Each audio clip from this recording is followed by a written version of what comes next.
science enthusiasts. I'm Jason Zakowski. And I'm Chris Zakowski. We're the pet parents of Bunsen, Beaker, Bernoulli, and Ginger, the science animals on social media. If you love science and you love pets, you've come to the right spot. So put on your safety glasses and hold on to your tail.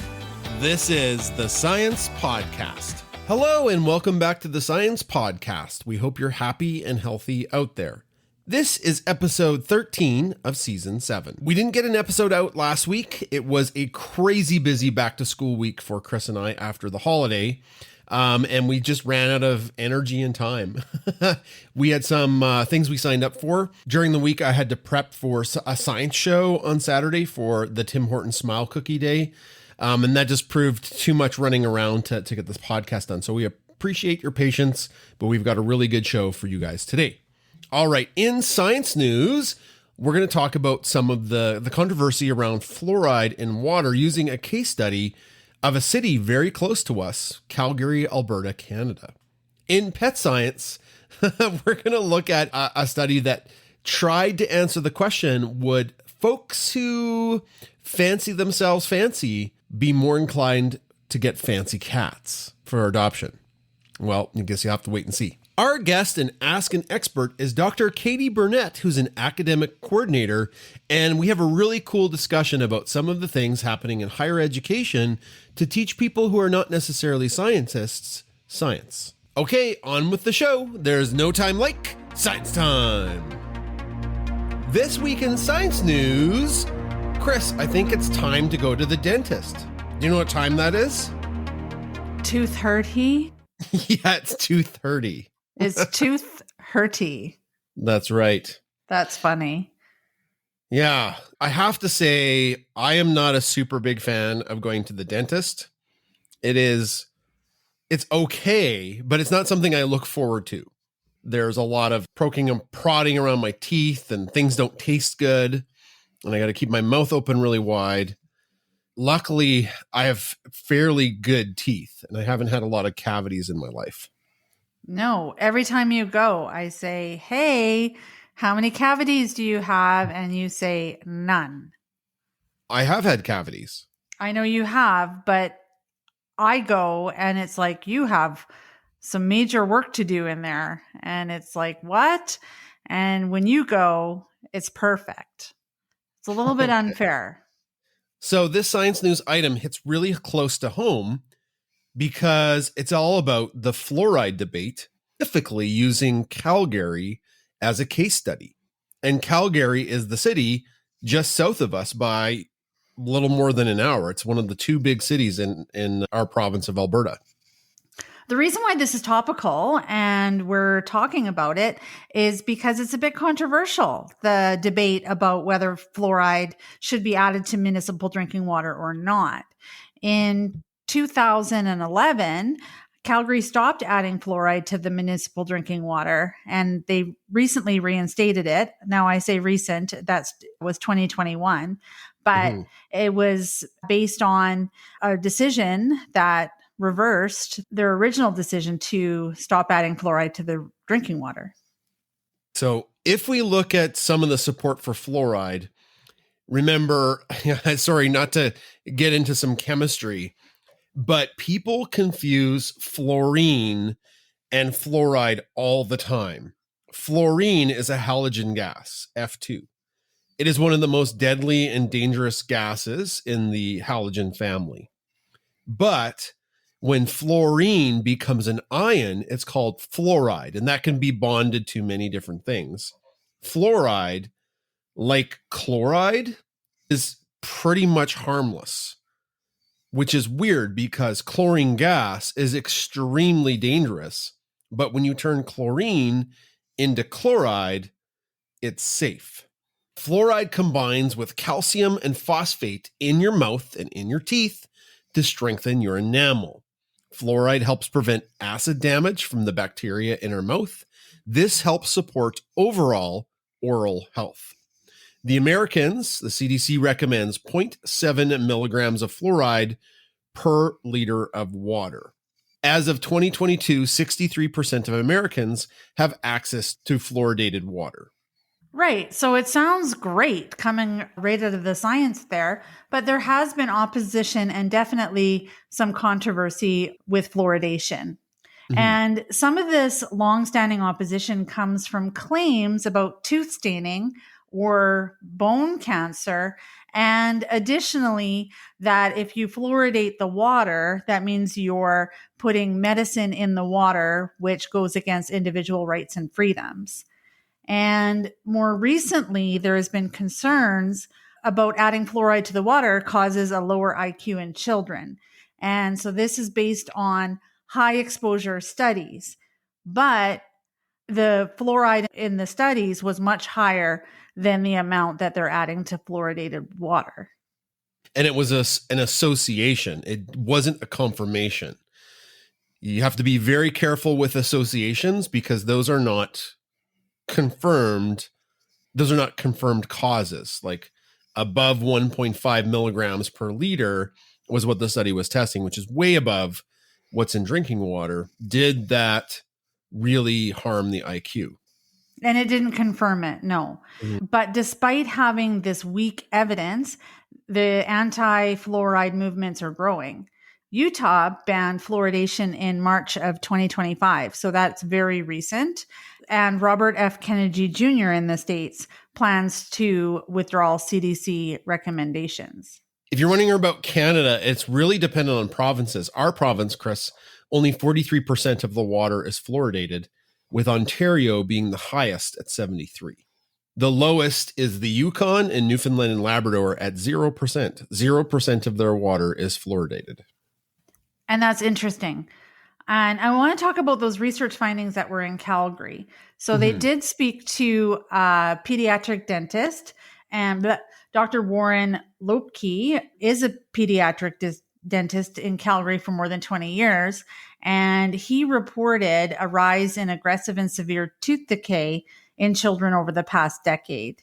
Mhm. And many children actually require treatment under general anesthesia as opposed to other measures because of the extensive damage that has been done to their teeth.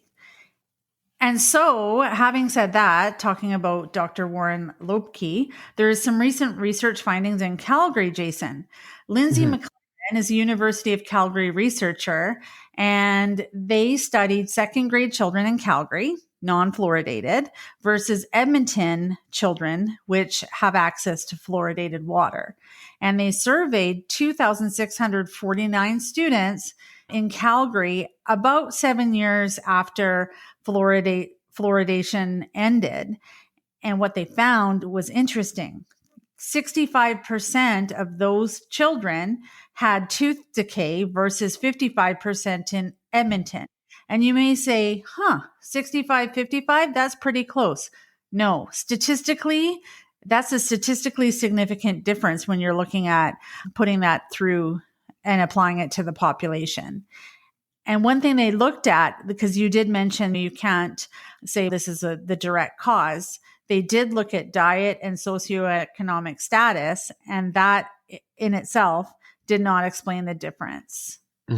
So you might say, oh, maybe people in Calgary, those kids ate sugary snacks, or they were from poorer families, which has a lot of correlation to health outcomes. And the answer is no. Also, in a 2024 study in the same area, Calgary had roughly double the amount of kids that went under general anesthesia for severe tooth decay.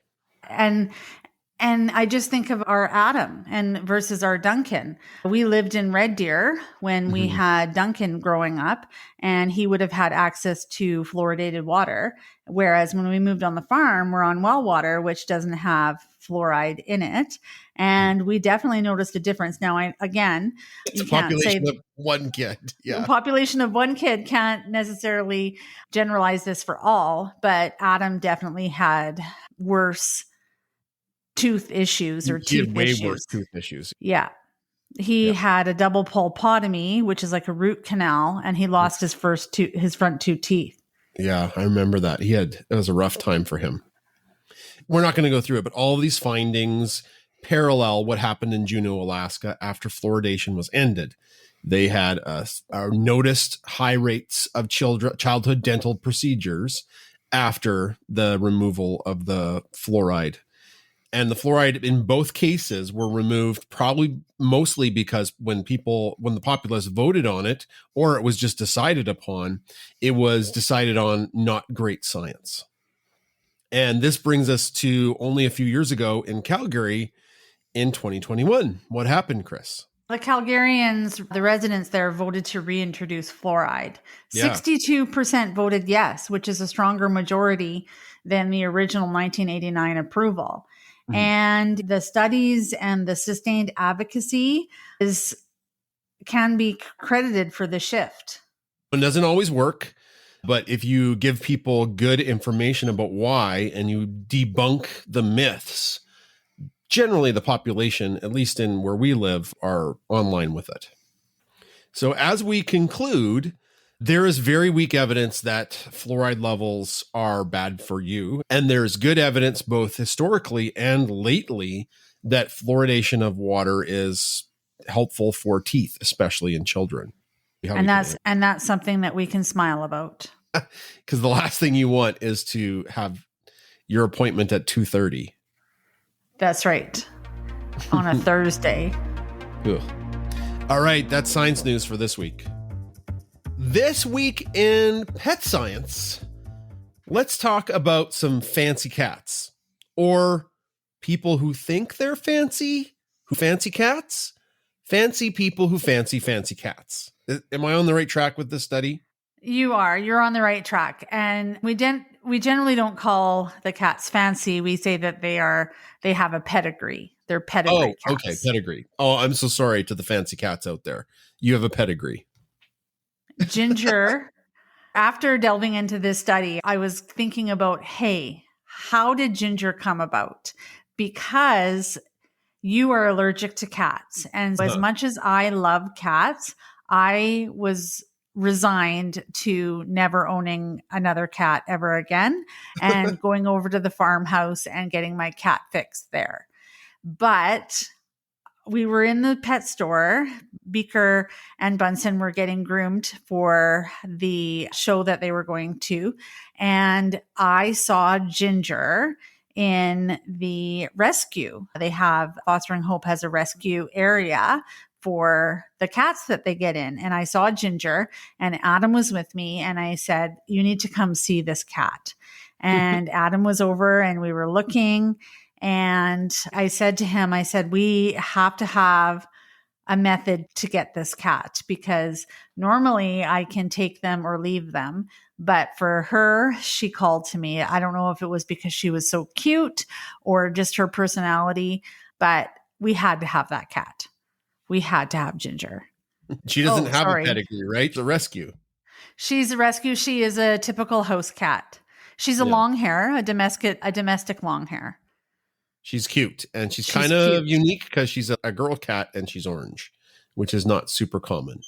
In the study, the aim of it was to investigate whether an individual's sensitivity to social status affected their preferences for adopting non-pedigree cats. The idea was that individuals who thought themselves who had a higher status sensitivity may prefer those pedigree cats, viewing them as a status symbol, and maybe finding non-pedigree cats less appealing. So the Gingers of the world. Okay, but Ginger was very appealing. She's so cute. She's so cute. The sample size was 250 participants, and the assessment that they used was 60 cat images. So they showed 30 pedigree and 30 non-pedigree cats, and the participants rated each image on the adoptability or the likelihood of adopting the cat. And then they also rated the cuteness.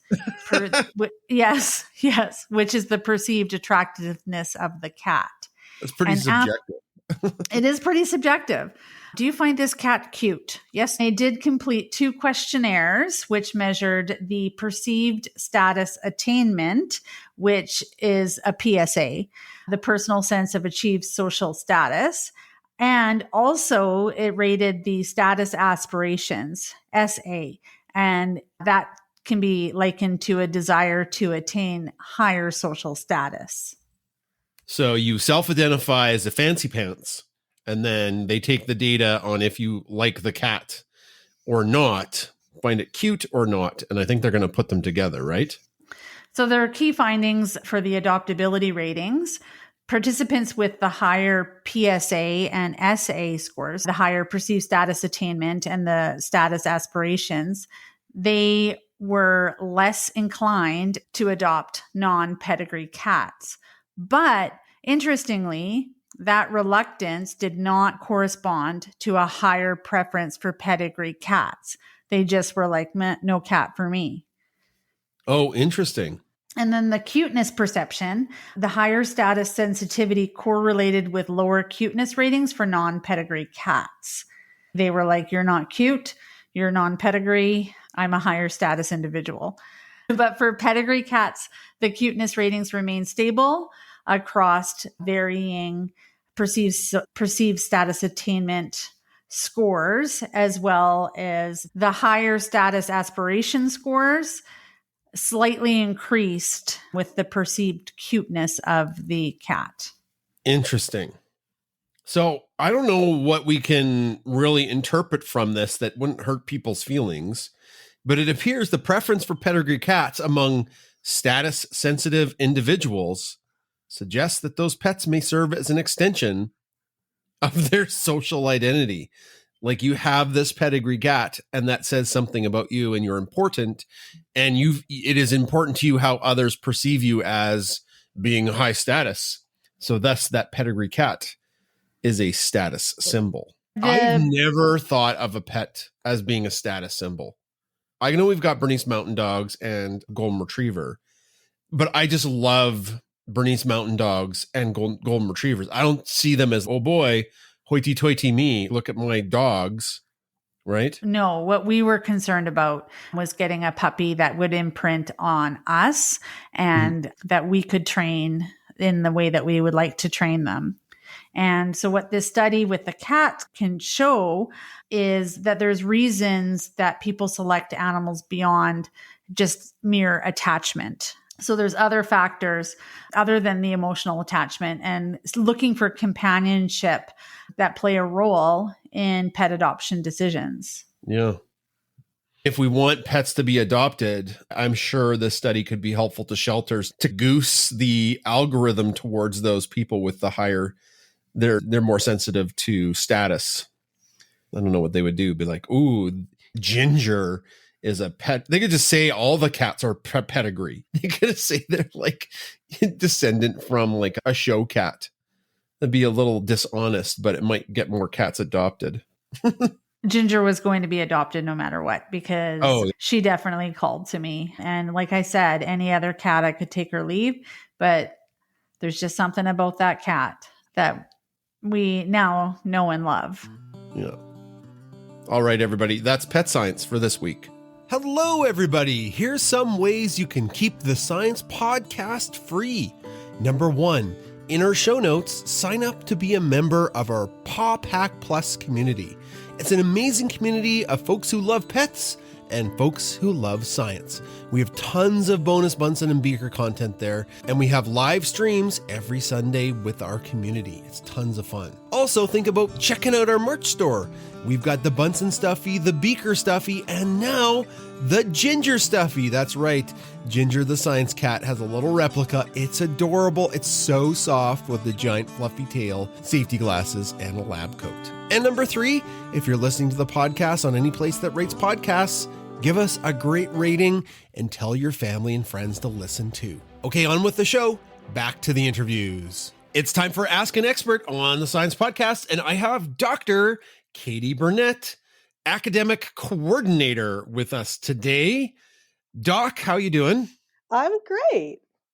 Good. Where are you calling into the show from? Where are you in the world? So I am at the University of California, Riverside in Riverside, California. For folks who don't know, it's east of LA. East of LA. We were chatting right before I hit record that it is sunny and 66 Fahrenheit. Did I get that right? Yes. Yep. Sunny and reasonably warm for winter. So that's about 19 Celsius for Canadians and the rest of the world. So yeah, that would be very balmy for us. Very fun. I introduced you as Dr. Burnette. Mhm. What's going on there? What's your education in science? Let's see. So I have a PhD in genetics. Okay. I graduated from the University of Wisconsin-Madison with Oh, that degree. I've also worked as a postdoc studying genomics and aging using nematode worms. oh, And cool. yeah, which is fun. It's much easier to study aging in worms than people because an old nematode is 5 days old. So you can get a lot of information really fast. Very cool. When you were young, was science a path that you thought you'd be on? Were you the little kid mixing potions and Oh, wondering about the world? I was a little kid doing weird sciencey stuff like this is embarrassing. My mom hopefully doesn't listen to this. I was probably, I don't know, 6 or 7, and I knew that flowers had or needed pollen. So I Mhm. happily scraped a bunch of pine tree pollen into a bucket and mixed it with water and was blopping it in all the flowers in my mom's flower bed because I thought it would help her have more flowers. And I did most of the front yard before she stopped me because I was dropping this like muddy pollen goop all over her flowers. So yeah, I was a kid that always loved sciencey stuff. Yeah. And then the path to genetics. What happened?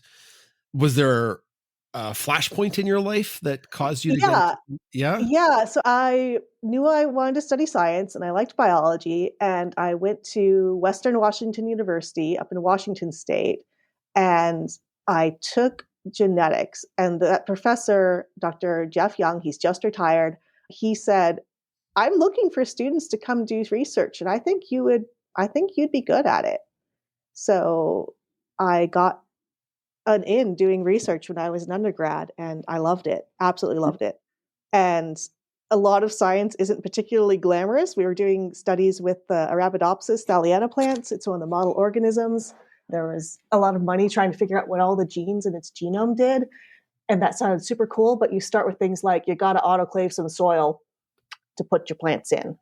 And then you got to ladle a bunch of little plastic stakes to know what went in each pot. So a lot of science is spending a lot of time labeling things, believe it or not. But it was really fun. He's the one who encouraged me to go to graduate school, and I have him to thank for really launching me. That's a sweet story. Some of the kids, I'm a high school science teacher, chem teacher, Mm-hmm. as my day job. And I teach, one of the subjects I teach is some of the younger kids, the grade 9s in our honors program.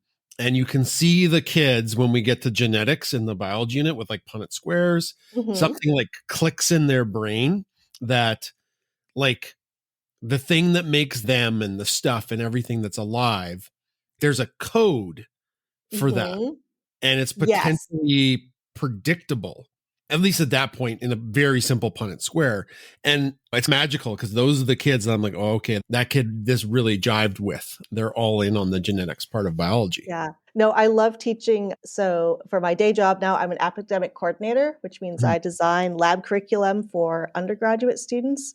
Yeah. And for our non-major students, so this is a class for students who are majoring in something else. They're going to be engineers, they're going to be historians, they're going to be dance majors. They just need to take a science. I'm not going to make them become a science major, but we do a project where the ability to taste or not taste the bitter chemical PTC is coded in your DNA.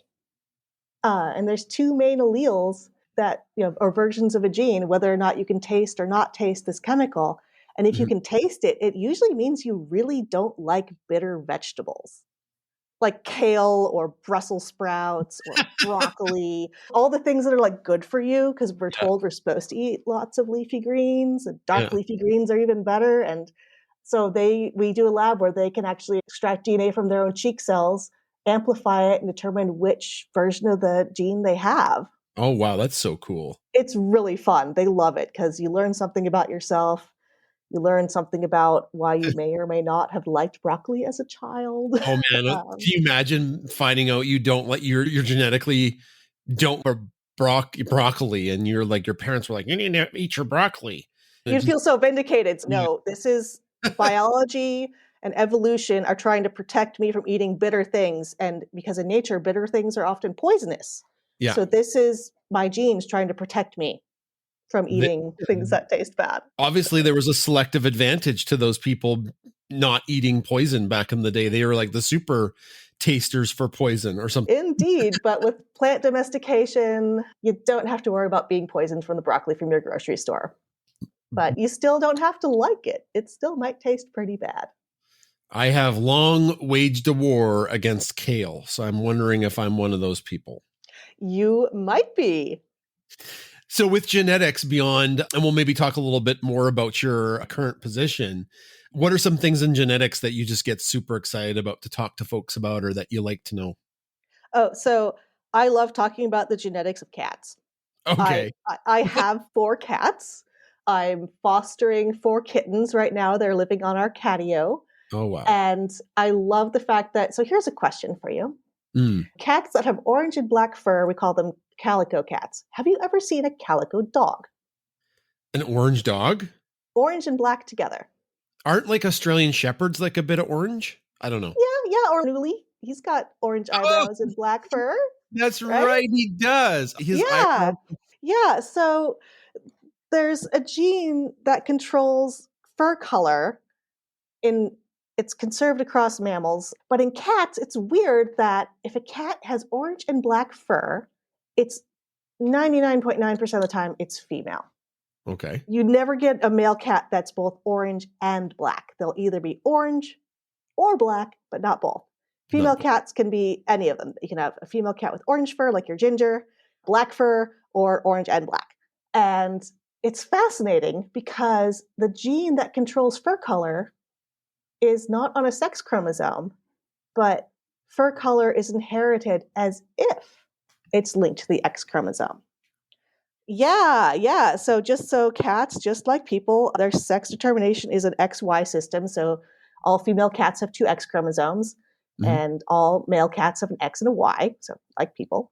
And they also have, just like in humans, in females, one of those X chromosomes gets silenced or turned off. So one of the chromosomes will be active and one will be inactive. And it varies in different parts of your body. Like it's just random which cell gets turned off very early in embryonic development. And so with female cats with 2 X chromosomes, if one chromosome has the black fur color and the other has the orange fur color, turning one copy off, if you turn off the black fur version, then the cat will get orange fur in that spot. If you turn off orange fur, then it'll have black. So that's how you get the patches. Human women actually have patches like that too. We just don't have fur, so you can't see the fact that we actually have every cell in our body, the X chromosome has been inactivated in one copy or the other randomly throughout our bodies, which is fascinating. So that doesn't lead to like birthmarks, does it? Or am I don't know. I know that it is linked to sweat glands. So you can have parts of your skin as a woman that are sweatier than others. Oh, man. And that's due to X chromosome inactivation. Okay. Yeah. So with cats then, if you look at a cat, if you know if it's male or female, you can know something about its parents or something about its kittens. So we had a female cat who has orange and black fur. Her name is now Rosie. We've adopted her. But she showed up in our backyard under our shed with 5 kittens. Oh, man. Okay. And because I'm a huge sucker for cats, I guess we're going to feed you. And my husband said, if we feed them, you know what's going to happen, right? We're going to end up keeping at least one. We also ended up designing and building an entire enclosure for our back porch. So it's like a 20-foot wide covered porch. And now it is a catio cat enclosure. So Rosie's orange and black, and her kittens, she has 1 orange male kitten. And so can we determine what color is his dad? And then she also has 1 female kitten that's orange and black, just like the mom. And then 3 more black and white kittens. So we'll get to those in a minute. Just like in humans, you get your sex chromosomes from your parents. So you get 1 X chromosome from your mom. Everyone has 1 X chromosome. And then your dad gives you either an X or a Y. So that means Rosie can pass on, because she is orange and black, either the black version of the X chromosome or the orange version. And the orange male kitten, he got a Y chromosome from his dad. So that just tells us that dad is a cat. Dad is a male cat, and that's it. We don't know what he looks like. Not helpful, not informative. One of the tuxedo kittens, black and white, is also a boy. But he got the X chromosome from mom, and dad is dad, Y chromosome, so also not helpful. Okay, great. Let's look at the kitten that's orange and black. She could have gotten either the black or the orange from mom, and either black or orange from dad. So again, doesn't help. The kittens that tell us what dad looks like are the black and white female kittens. They had to get a black version of the X chromosome from mom and from dad. So dad is a tuxedo cat. Some of the babies also have white markings on them. The mom doesn't. So that means dad also has to have white toes because of how that is inherited. You were running your own Punnett squares on the little kittens. Yep, I was. Like, yeah, a kitten shows up in my yard. I'm like, all right, what's your genetic history? Yeah, it's really quite fun. And so I use the genetics of cat color to teach about how sex chromosomes are inherited because it works the same in cats as it does in people. So I find it really quite fun. And yes, another caveat to this is female cats, if they encounter more than one tomcat, they will breed with all of them. So the kittens might not all have the same dad. Similar to dogs. Similar to dogs. So there might be more than one dad involved, but at minimum, there has to be one dad with a tuxedo cat dad. Yeah, just like dogs. That's so interesting with cat genetics that way, because it's so cut and dry. If you think of humans, for example, with hair color, skin color, it's a little bit more complicated, right? Yes, very much. There are many genes that contribute to pigmentation for human eye color, hair color, skin color. And it's also, there's a lot of environment involved. So if you spend a lot of time out in the sun, your hair will get bleached out. It'll lose some of its pigment and your skin might darken or you might get freckles. So freckles actually is a simple inheritance in humans. It's one of very few traits that are what we call Mendelian inheritance, where there's one main contributing gene and two alleles. Having freckles is the dominant version. If you have one version of the gene that says you're going to get freckles, you can get freckles. But if you don't spend time in the sun, you don't get freckles. So freckles are actually from a little bit of sun damage. Oh, man. Yep. And if you get covered in freckles, is that like you got two dominant genes? You got super freckles? That's a great question. I'm not sure. But covered in freckles all over, you'd probably have to be like nude sunbathing or something like that. Because, like I said, it's if you spent all your time indoors or covered up really well and wore a bunch of sunscreen, you wouldn't get freckles, even if genetically you could get freckles. Oh my goodness. So, it's like the color changing paint that you go outside with. Yeah, pretty much. Wild. Okay. So that's the genetics of calicos. You said something, and maybe I could just ask a clarifying question.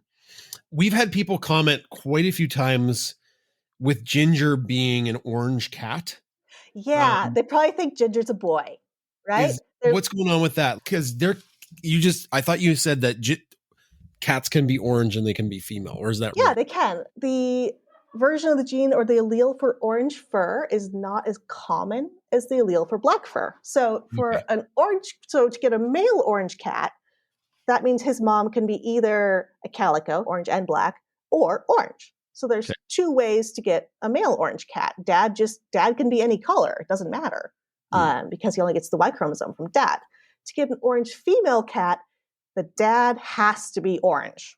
And the mom has to either be orange herself or a calico that passes on the orange chromosome. The orange part, right? Yeah, the orange part. So there has to be, both parent cats have to have at least some orange fur. And it's just less common to have that version, that in the cat population. More cats have the allele for black fur than they do for orange fur. So she's rare. Only like 20% or so of orange cats are female. So it's not zero. It's majority they're going to be male just because it's genetically easier to have an orange male cat. Ginger is one of a kind. So I don't know what the percentage is, but she's one unique kind of cat. Yep. But I think everybody who has cats and dogs, your cat or dog is a unique one of a kind thing. Yes, they are. Yes, they are. Like currently you mentioned you're developing and designing like the lab curricula for people who aren't necessarily going into science full hog. Yeah. Yeah. I talked to, you might get a kick out of this. And then I would love to know what else you're doing there. I talked to a geologist at the University of Calgary, just south of us, and they developed a science course for the sports teams. It was a geology course and they called it Rocks for Jocks.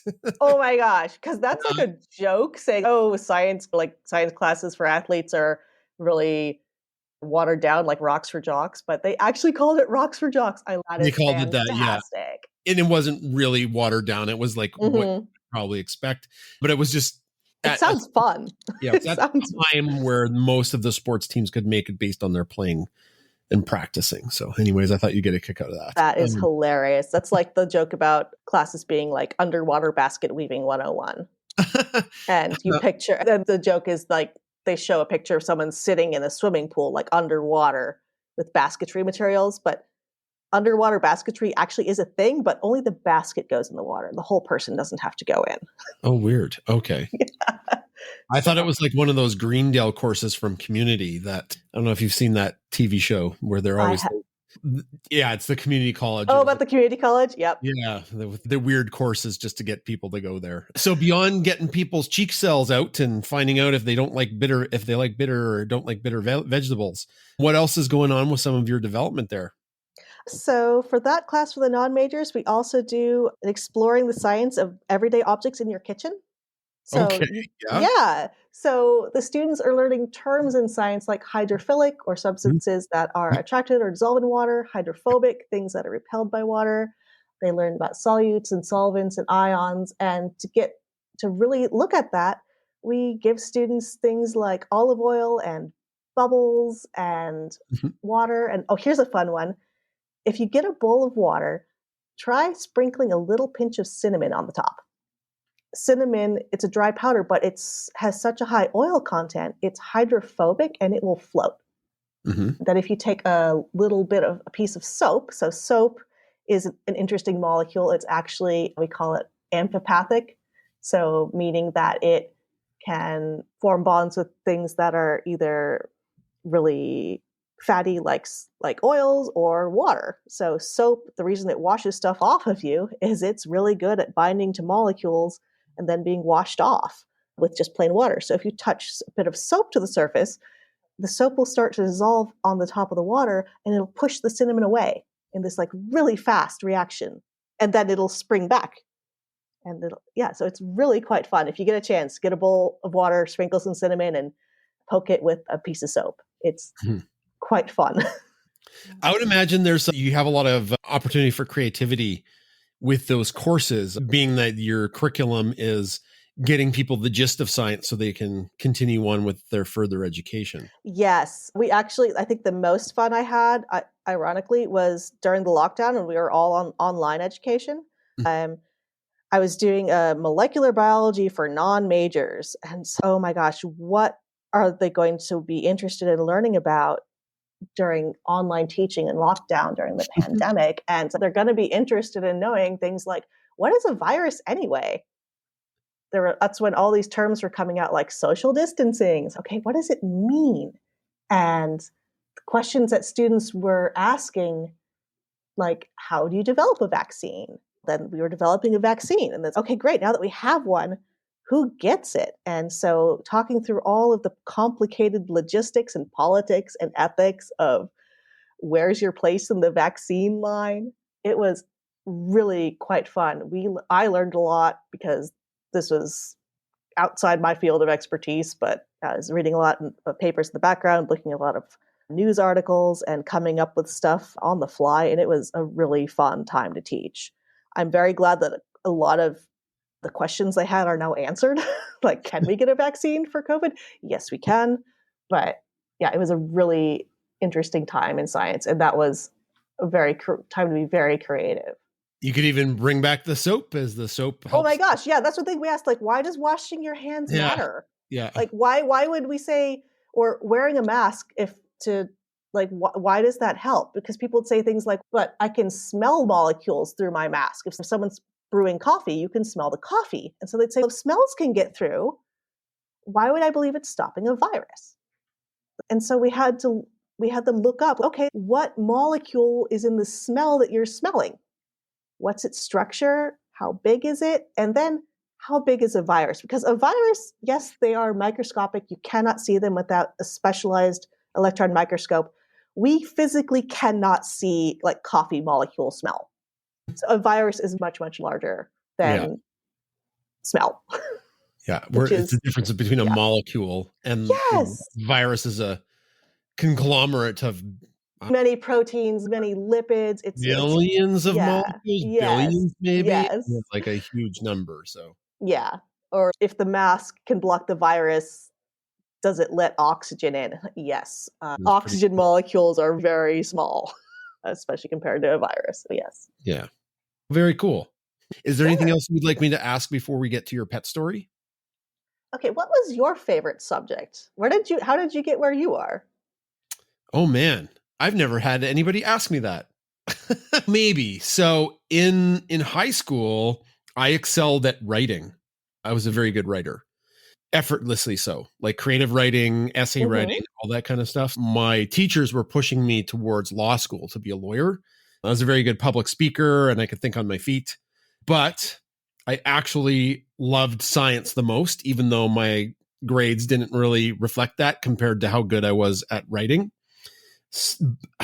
And yeah, so it was, I don't know, it was a mixture of the wonder of science, of what we don't know, that got me more interested in science. And I didn't pursue as far as you did with education. I have undergrad and then I have 2 undergrads, science degree and an education degree.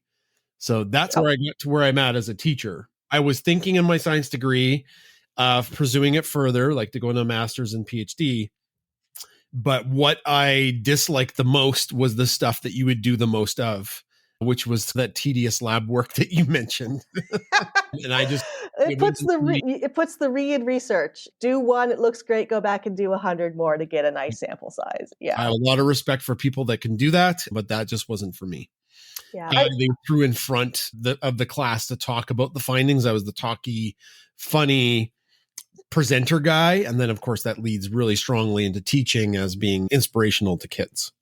Yes, absolutely. Actually, can I tell you one more thing I happen to be doing right now in science-wise? So I also do classes for science majors, and I get them as freshmen, which is fabulous because they are so excited to be at the university, to be starting science right away. And we do a project that is using genetics to look for fish fraud. So fish fraud being when a fish is sold as one species, knowing that it's actually something else. And it's really common. Depending on the type of fish, we're talking about 20 to 60% of the time you're not getting what you paid for. Really? Really. It's it's surprisingly common. So we have the students come in and ask them to bring a piece of fish. Go for sushi, don't eat that last bite, bring it in, tell us what you thought it was.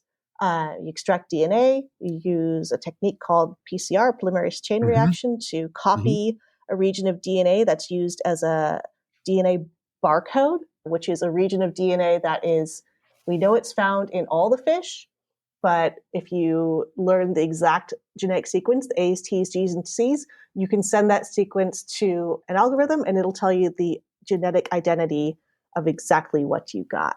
And did you get what you paid for? And I love it because this is something the students they do all the steps. And we get a huge set of data.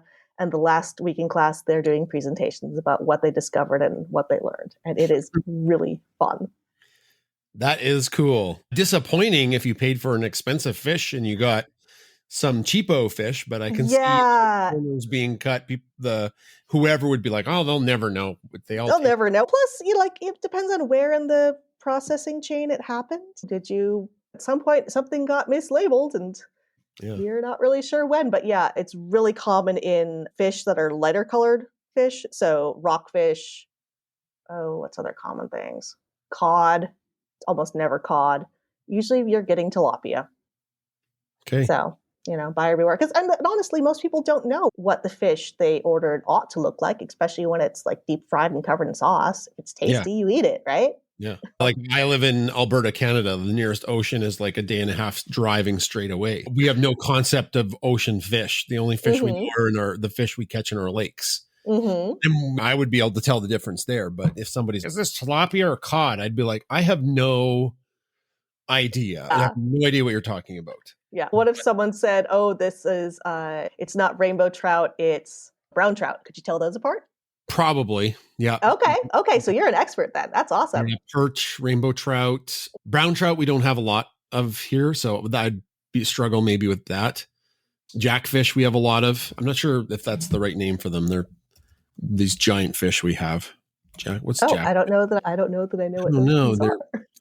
They're giant freshwater predatory fish. Pike. There we go. Oh, that I know. Yeah, pike. Yeah, pike. We just call them jackfish. Just Canadian slang. See, that's the thing. This is one of the things I teach my students is different, like fish, the same common name can refer to different actual species, and the same species can have many common names. So it's around the world. So here's last anecdote, I promise you. If you saw a fish on a menu called a slime head, would you eat it? I don't know. Yeah, it doesn't sound good, does it? No. It was rebranded back in the 90s as orange roughy. Okay. And it's one of the most popular ocean fish in the world now. Oh. Same fish, just got a new name because when it was called slime head, it was sold for animal feed and pet food. And when they decided to rename it as orange roughy, now it's sold for human food, and they get a lot more money per fish. That is like the story of lobster on the east coast of the United States. They gave the lobster to the inmates, and now it's more of a luxury dish. Part of that is we changed how we cook it. It used to be that people just stuck the lobster in a pot and boiled it, so it's not delicious. Whereas if you steam it and serve it with butter, it's pretty gosh darn good. But yeah, butter is the key. Katie, thanks for talking to us a little bit about your current job and some science and genetics. It was fascinating. We always end the interview asking our guests to share a pet story with us from their life. And I was wondering if you could do that. Oh, sure. I have a lot of stories about my childhood cat. Okay. So he was an orange and white cat. His name was Rascal. We got him when he was a little baby kitten. And at the time, he was allowed to be an indoor-outdoor cat. And he loved hunting small critters. So one time he came to the door and he looked like he was limping, like hunched up, holding his leg not right. Oh my gosh, something got him. He must be hurt. We pick him up and he's not hurt. He's actually hugging a small songbird against himself, and he let it go in the house. So my sister and I were trying to get ready for school. My dad was trying to get out the door for work. My mom was trying to get us kids out the door so she could go to work. And here we are in the living room chasing this bird around. And the cat, Rascal, he was so proud of himself. When cats bring you things, it's a sign they love you. So he brought us this bird as an I love you thing. My current cats are all indoor cats. And so we have one of our cats, his name is Sir Puck. He's a black cat. He likes to hunt a microphone cover, and he'll bring us that because that's the most worthy adversary he can find. Yes.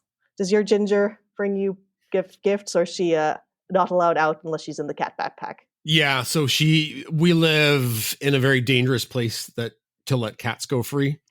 Oh yeah. Moose legs. Yeah. Predator. She went very long. Something would eat her probably.